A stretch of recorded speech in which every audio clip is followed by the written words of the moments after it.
the microprocessor and the ensuing computer revolution hold the promise of shorter working weeks, more leisure time, and an increasingly affluent society.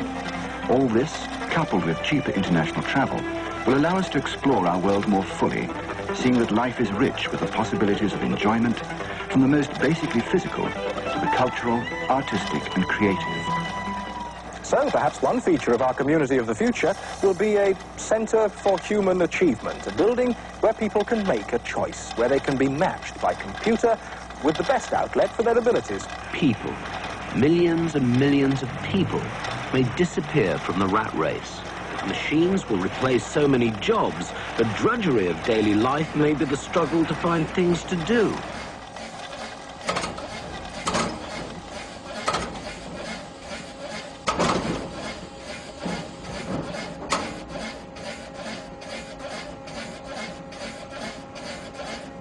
The gears of modern progress hum along, producing necessities, luxuries, and conveniences for modern man.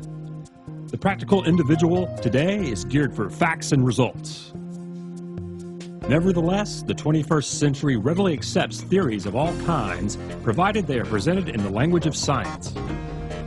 Quite frequently, scientific theories call into question our basic assumptions about the nature of reality. Yet secular science is received with awe and reverence in the 21st century. So why this ready acceptance of reality-altering theories? Probably because we've come to enjoy the conveniences and luxuries that modern technology has provided. We live in a time when some of our grandparents grew up without electricity and spent many hours of the day simply to prepare food to eat. The Western world has largely freed itself from the struggle for meeting our basic needs for food and shelter. Because of our rapid progress, we have time to ponder trivialities, indulge in mindless entertainments and exotic pleasures. Simply put, we worship science and progress because it delivers security, luxury, and amusement.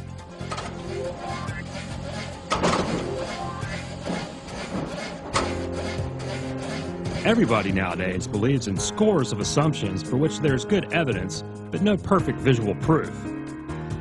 And does not science demonstrate that visual proof is the weakest proof? It's being constantly revealed that outward appearances are not inward reality at all. Yet many who are scientifically inclined still choose to believe that our human intelligence is the last word, the alpha and the omega.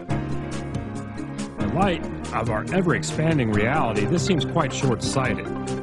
Yes, I'm headed toward the realm of the spiritual.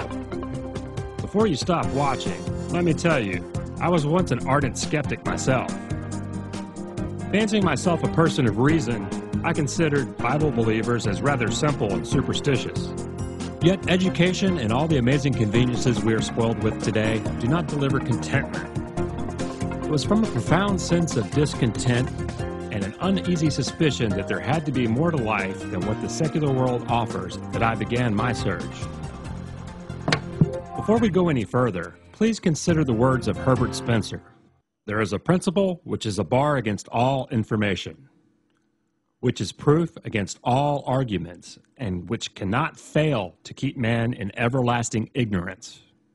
That principle is contempt prior to investigation.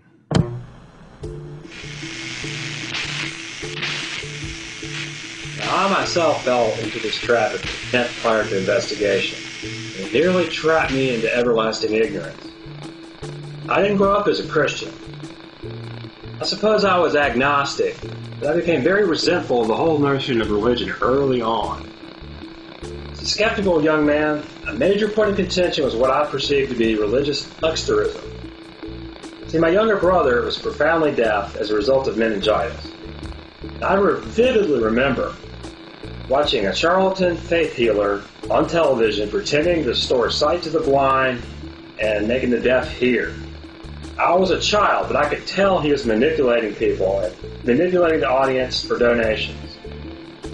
I remember I got on the phone, I was probably 8, 9 years old, something like that, and I challenged this snake oil salesman to restore my brother's healing over the telephone.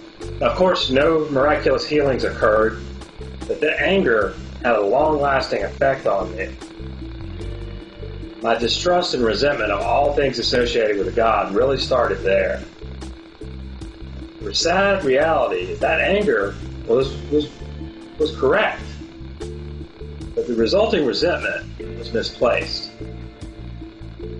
I was too young at the time to discern the differences between genuine, sincere Christians and the frauds. And false religions and scams abound. But if one would at least entertain the notion that there's really a cosmic battle for souls going on, the use of counterfeits would be a logical stratagem of God's enemies. Yet please note, as with money or anything else, the existence of counterfeit does not prove that the genuine article does not exist.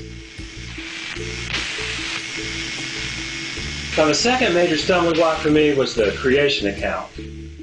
My father was an accomplished mechanical engineer for a major technology corporation. He taught me to think critically from early on. I watched the first lunar landings. I was really into UFOs and space, and all kinds of technology things. This was in the early 70s, late 60s. Like many young boys, I also had a fascination with dinosaurs. Of course, I learned from books in school that dinosaurs were millions of years old. So I thought that this was quite a conundrum for the religious people that were saying the world was 6,000 years old. In fact, one time I asked one of these people about this, a Christian man in my neighborhood, and he told me that Satan put the dinosaur bones there to confuse mankind. Wow.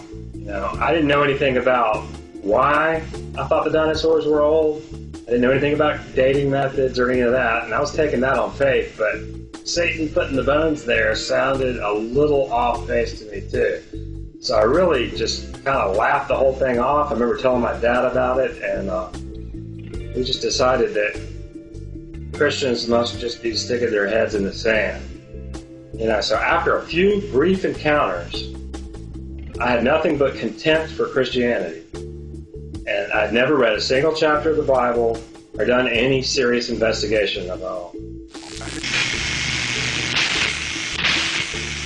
Now, much later in life, after living the life of a professional rock musician and having experienced some serious pain and disappointment as a result of that lifestyle, I was humbled enough to take a second look.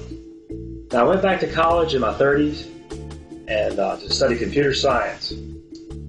So I'm taking heavy physics, chemistry, calculus, computer programming courses. I came across a brilliant PhD scientist, a chemistry teacher that was a Christian. That really intrigued me, that such a brilliant scientist could actually take the Bible seriously. I remember having a conversation where I was told, Chris, don't let your opinions about Genesis and origins get in the way of what Jesus Christ did for you on the cross. Now, by putting some of my objections to the side, taking a look at the gospel of salvation, I had a spiritual experience when I invited Jesus Christ into my life. Now, I wouldn't expect anyone else to accept that as evidence. It's a personal thing, but it meant a lot to me, and it always will. It's forever altered my perspective. Now, having examined the gospel of salvation and experienced a relationship with Christ, my understanding of the creation account has come around full circle. I would ask you to set those questions aside and take a look at the case for redemption.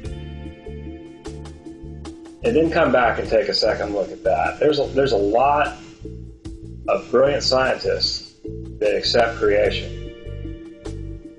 There's a lot of different angles on it. Don't let that get in the way of what Jesus did for you on the cross.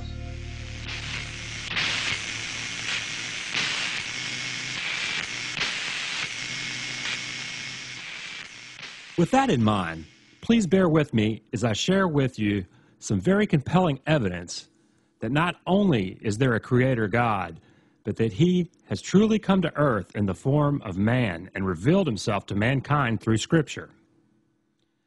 I realize for a skeptic that's probably too much to swallow in one bite.